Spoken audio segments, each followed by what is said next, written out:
Hello, welcome back. આવી ગયા છો? યસ. આજે આપણે ગુજકેટમાં જે ચેપ્ટર નંબર 2 છે ત્રિકોણમિતિના પ્રતિવિધેયો પાર્ટ નંબર 2 આપણે સોલ્વ કરી રહ્યા છીએ. આપણે આ બધું પ્લેલિસ્ટ બનાવ્યું છે સરસ મજાનું. તમારે જોવાનું બાકી હોય તો ડિસ્ક્રિપ્શન બોક્સમાં પ્લેલિસ્ટની લિંક છે, તમે એમાં જોડાઈ શકો છો, જોઈ શકો છો. અને આપણે વોટ્સએપ ગ્રુપ પણ બનાવ્યા છે. યસ. એ તમારે વોટ્સએપ ગ્રુપમાં જોડાવવું હોય તો નંબર લખી નાખું છું 9898500437. 9898500437 નંબર છે. અહીંયા તમે વોટ્સએપ કરી શકો છો કે સર અમારે ગુજકેટના મેથ્સના વોટ્સએપ ગ્રુપમાં જોડાવું છે. જેવું તમે લોકો મેસેજ કરશો અમારી ટીમ તમને લોકોને એમાં એડ કરી દેશે. ઓકે, ચલો હવે અહીંયા આગળ સરસ મજાનું એક્ઝામ્પલ છે. આ એક્ઝામ્પલ આપણે સોલ્વ કરવાનો પ્રયત્ન કરીએ. બહુ સિમ્પલ છે, આવડી જાય એવો છે. લોજિક કઈ રીતે દોડાવવાનું તમને અહીંયા સમજાઈશ. શું કીધું છે? સાઇન ઇનવર્સ શું લખ્યું છે? સાઇન ઇનવર્સ આલ્ફા કે તો એ લખી એ બરાબર આલ્ફા પ્લસ બીટા છે. સાઇન ઇનવર્સ એ બરાબર આલ્ફા પ્લસ બીટા છે અને અહીંયા આગળ સાઇન ઇનવર્સ બી બરાબર આલ્ફા માઇનસ બીટા છે. રાઈટ? આલ્ફા પ્લસ બીટા છે અને આલ્ફા માઇનસ બીટા છે. તો મારે શોધવાનું છે sign square alpha plus cos square beta. હવે તમે જો અહીંયા 1 પ્લસ એબી 1 માઇનસ એબી એબી માઇનસ 1 એબી બધામાં એબી એબી એબી એબી છે.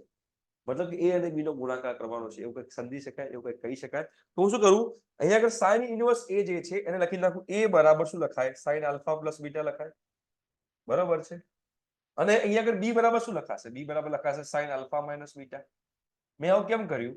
ઓપ્શન જોયા. ઓપ્શનમાં વાવ એબી એબી એબી એબી કરી નાખો. ચલો તો આપણે એબી કરી નાખીએ શું થાય? એબી બરાબર શું લખાશે?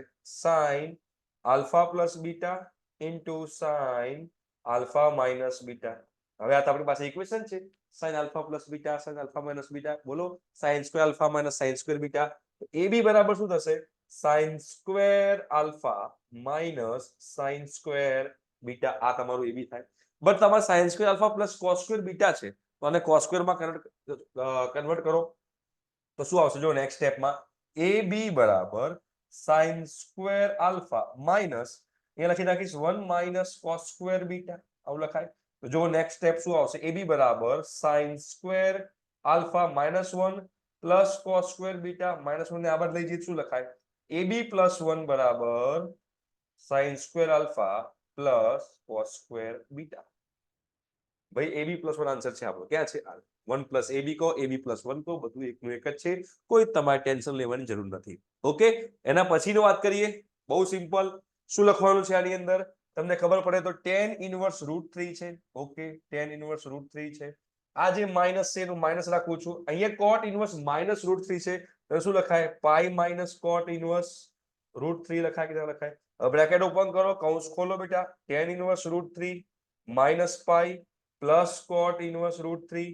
તો અહીંયા માઇનસ પાઈ આ રાખું છું તો tan inverse √3 plus cot inverse √3. tan inverse x plus cot inverse x pi by 2 તો પ્લસ પાઈ બાય 2 તો આન્સર આવશે minus pi by 2. Minus pi by 2 option number B તમારો આન્સર છે. tan inverse x plus cot inverse x is equal to pi by 2. sin inverse x plus cos inverse x is equal to pi by 2. એ formula base પર આપણો example હતો જે તમને હવે આવડી ગયો હશે. Again sin 2 pi by 3 sin inverse અહીંયા આગળ કટ થશે. કટ નહીં થાય. કેમ કટ નહીં થાય? ભાઈ તકલીફ છે, રેન્જમાં નથી. તો રેન્જમાં નથી તો આપણે રેન્જમાં લાવવો પડશે. શું કરશું આપણે? અહીંયા આગળ જો sin inverse sin 2 pi by 3 છે અને પાઈ માઇનસ પાઈ બાય 3 લખી શકાય કે ના લખી શકાય? પાઈ માઇનસ પાઈ બાય 3 શું થાય? પાઈ માઇનસ પાઈ બાય 3 મતલબ કે sin પાઈ બાય 3 થાય. તો કેમ? સેકન્ડ ક્વોડ્રન્ટ છે, સેકન્ડ ચરણ છે, બીજા નંબરનું ચરણ છે એટલે sin ઇનવર્સ શું લખાશે? યસ, sin પાઈ બાય 3 લખાશે. sin કટ થઈ જશે એટલે પાઈ બાય 3 તમારો આન્સર છે. ઓપ્શન નંબર બી તમારો આન્સર છે. રાઈટ? એના પછીનો ક્વેશ્ચન જોઈએ આપણે. sin ઇનવર્સ -1/2 બહુ જ સિમ્પલ એક્ઝામ્પલ, તમને આવડી જાય એવું એક્ઝામ્પલ છે. જો શું લખેલું છે બેટા? sin છે, અહીંયા હું પાઈ બાય 3 લખી નાખું છું. આ માઇનસ ને બહાર લઈ લઉં તો પ્લસ થઈ જશે sin ઇનવર્સ 1/2. ઓકે, તો હવે લખાશે sin, અહીંયા લખાશે પાઈ બાય 3. sin ઇનવર્સ 1/2 એટલે પાઈ બાય 6 લખાય તો પ્લસ પાઈ બાય 6 થઈ જશે. Pi by 3 plus pi by 6 થઈ જશે sin પાઈ બાય 2 થશે. sin પાઈ બાય 2 એટલે કે 1 આન્સર છે. ઓપ્શન નંબર ડી તમારો આન્સર છે. ક્લિયર છે? પાઈ બાય 3 એટલે 60 ડિગ્રી, પાઈ બાય 6 90 ડિગ્રી. 60 વત્તા 90 સોરી 60 વત્તા 30 90 થાય. Pi by 2 1 0. પેલા કેટલો પપલું એક્ઝામ્પલ હતો, આવડી જાય એવો એક્ઝામ્પલ હતો. સિમ્પલ છે, બહુ સિમ્પલ છે. જો અહીંયા સાઇન ઇનવર્સ ને આપણે કોસમાં કન્વર્ટ કરી નાખીએ. પહેલા તો કોસ ઇનવર્સમાં તો આપણે અહીંયા આગળ ટ્રાયેંગલ ડ્રો કરી દઈએ. તો અહીંયા આગળ થીટા લઈ લઈએ તો આ સાઇન ઇનવર્સ x શું થાય? તો અહીંયા x થાય. બરોબર? અહીંયા 1 થાય. અહીંયા 1 માઇનસ એક્સ સ્ક્વેર થાય. તો આના માટે કર્યું મેં. શું લખાશે? જો sine inverse cos, sign inverse x ની જગ્યાએ કોસ ઇનવર્સ એક્સ કરવું હોય, કોસ ઇનવર્સ એક્સ એટલે પાસેની બાજુ ભાગ્યા કર્ણ, એટલે કે એડજસન્ટ અપોન ઓફ હાઇપોટેનિયસ. તો એડજસન્ટ 1 છે તો 1 માઇનસ એક્સ સ્ક્વેર થશે. આગળનું લખવાનું રહી ગયું, કશો વાંધો નહીં. કોસ શું લખાશે? અહીંયા આગળ લખાશે કોસ ઇનવર્સ. આ બહુ પોપ્યુલર એક્ઝામ્પલ છે, બરોબર. 1 માઇનસ એક્સ સ્ક્વેર. તમે એવું ને એવું આમાં ચેક કરશો કે આની અંદર શું લખાશે? કોસ ઇનવર્સ સાઇન, અહીંયા લખાશે sine inverse 1 minus x square. Sine sine cut થશે, અહીંયા કોસ કોસ કટ થશે. અહીંયા શું લખાશે? સાઇન ઇનવર્સ સ્ક્વેર રૂટમાં 1 માઇનસ એક્સ સ્ક્વેર. અહીંયા શું લખાશે? પ્લસ કોસ ઇનવર્સ સ્ક્વેર રૂટમાં 1 minus x square. Sine inverse x plus cos inverse x, π/2 તમારો આન્સર છે. એટલે આ જે સાઇન ઇનવર્સ એક્સ છે મેં કોસમાં કન્વર્ટ કરી નાખ્યું, અને કોસ ઇનવર્સ એક્સ તમે સાઇન ઇનવર્સ એક્સમાં કન્વર્ટ કરી નાખ્યું. કન્વર્ટ કરવા માટે તમે ટ્રાયેંગલનો યુઝ કરવાનો. તમારી ઇક્વેશન યાદ રાખવાની જરૂર નથી, ટ્રાયેંગલ તમે ઇઝીલી કરી શકશો. જો અહીંયા આગળ cot ઇનવર્સ 1/5 છે, યાદ રાખજો cot ઇનવર્સ છે. હવે થીટા લઈ લો, cot ઇનવર્સ પાછળની બાજુ ભાગે સામેની, એડજસન્ટ અપોન ઓપોઝિટ. તો એડજસન્ટ 1 છે, ઓપોઝિટ આ છે, તો આ તમારો સ્ક્વેર રૂટમાં 24 થશે. 26 સ્ક્વેર રૂટમાં 26 થશે, બરોબર. આને ધારી દઈએ આપણે થીટા, તો શું લખાય? sin 2 theta. શું લખાશે? 2 sin theta into cos theta. ચલો 2 sin થીટા શું થશે? sin theta 5/√26, 5/√26. Okay. cos theta શું થશે? 1/√26. ઓકે. તો ભાઈ 2 into 5/26, અહીંયા 13 આવશે, એટલે 5/13 તમારો આન્સર છે. 5/13 તમારો. સીધો ટ્રાયેંગલ બનાવી દેવાનો, સીધો જ ટ્રાયેંગલ બનાવવાનો. ટ્રાયેંગલ બનાવો એટલે તમારો બેડો પાર થઈ જાય. સિમ્પલ જ છે, કશું કરવાનું નથી. આને તમે થીટા એઝ્યુમ કરી નાખો, એના બદલે sin થીટા અને cos થીટાની વેલ્યુ મળી જાય આપણને. ચલો sec ઇન્વર્સ x બરાબર y હોય, ભાઈ y sec નો તમારે રેન્જ શોધવાનો છે. sec નો રેન્જ શું છે? sec નો રેન્જ છે ભાઈ 0 થી પાઈ, બટ 0 થી પાઈ માં તમારે એક વસ્તુ બાદ કરવી પડે. 0 થી પાઈ તમે જોવો અહીંયા આગળ બેટા, તો 0 થી પાઈ માં તમે વચ્ચે π/2 આવે છે, અને π/2 આગળ sec અનડિફાઇન્ડ છે, મતલબ કે મારે π/2 એમાંથી બાદ કરવું પડે. તો આવો કોઈ છે? જો 0 થી પાઈ ના લેવાય, કેમ ના લેવાય? π/2 અંદર આવે, π/2 વગર sec ઇન્વર્સ અનડિફાઇન્ડ છે. અહીંયા જો -π/2 થી π/2 તો લેવાય જ નહીં, તો કોઈ દિવસ છે જ નહીં, એનો રેન્જ જ નથી આ -π/2 થી π/2. હવે તમે જો અહીંયા આ પણ ના આવે. હવે આ જ છે ઓપ્શન એ. જો 0 થી π/2 લીધો નથી, કેમ કે અહીંયા જો સ્ટ્રીક ઇનઇક્વાલિટી છે, બરોબર. અને પછી π/2 થી પાઈ, એટલે કે 0 થી π/2 અને π/2 થી પાઈ, એમાંથી π/2 ને લોકો લીધો નથી. એટલે આ ઓપ્શન તમારો સાચો આન્સર છે, option number C.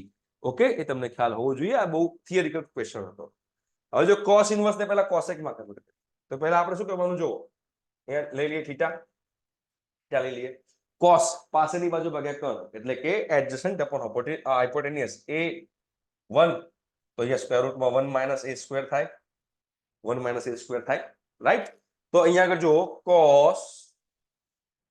cos inverse cosec, અને આને cosec માં કન્વર્ટ કરો, cosec શું થશે? cosec એટલે સામેની બાજુ ભાગ્યા કર્ણ, તો એની જગ્યાએ કર્ણ ભાગ્યા સામેની બાજુ થશે, એટલે કે હાઇપોટેનિયસ અપોન ઓપોઝિટ થશે. હાઇપોટેનિયસ 1 upon opposite 1 minus a square થશે.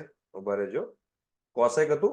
ઓકે, અલા પોપટ, ચલો આપણે ભૂસી નાખીએ. આ ખોટું ના લાગી જવું જોઈએ કોઈને. ઓકે, ચલો cosec નું cosec, આ cos ઇનવર્સ છે, અને મેં cosec ઇનવર્સ માં કન્વર્ટ કરું છું, તો cosec inverse 1 upon 1 minus a square. તો આ બંને કટ થઈ ગયા, બરાબર. આ બંને કટ થઈ ગયા, એટલે cos ઇનવર્સ આ બચ્યું. શું બચ્યું?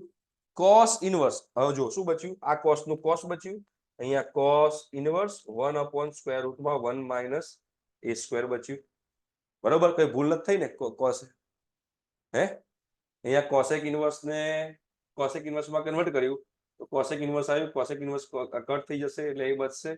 cos ઇનવર્સ ને cos કટ થશે, તો 1 માઇનસ a સ્ક્વેર જ આવવું જોઈએ. ભૂલ છે અહીંયા. તો આ a છે પાસેની બાજુ, આ 1 છે, તો 1 માઇનસ a સ્ક્વેર થાય, તો 1 minus a 1 upon 1 minus a square, તો cosec કટ થઈ જશે, તો 1 minus a square cos inverse માં બચશે. 1 માઇનસ a સ્ક્વેર આવવું જોઈએ, અહીંયા કંઈક ભૂલ છે. 1 માઇનસ a સ્ક્વેર તમારો આન્સર હોવો જોઈએ, બરોબર. ક્લિયર છે? 1 માઇનસ a સ્ક્વેર, a ની વેલ્યુ 1 થી નાની છે. ઓકે, બરોબર છે. આમાં કંઈક રકમમાં ભૂલ છે, કાં તો પછી આન્સરમાં ભૂલ છે, પણ 1 માઇનસ a સ્ક્વેર તમારો 1 upon સ્ક્વેર રૂટમાં 1 માઇનસ a સ્ક્વેર તમારો આન્સર હોવો જોઈએ. હવે જો cot સ્ક્વેર, શું લખ્યું છે? આને તમે ધાર દો થીટા. શું થાય? જો cos થીટા બરાબર 2/3 થઈ જશે.